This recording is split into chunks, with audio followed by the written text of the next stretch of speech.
Assalamualaikum. Hai kawan-kawan, saya Nightmare Flangkara. Hari ini kita akan belajar membaca alif ba ta. Tanpa membuang masa, mari kita mulakan. Baiklah kawan-kawan, macam ni bacaannya. Okey. Alif ba ta, sa jim ha ho dal za ro zai shin sot dot to zo a roi fa kof kaf lam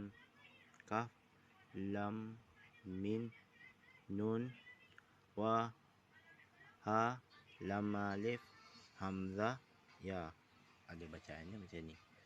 Alif ba ta sa jim ha ho dal za ro zai shin sot dot to zo a roi fa kof kaf lam min nun wa ha lam alif hamzah ya.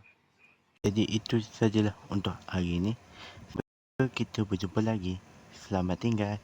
Mari hias.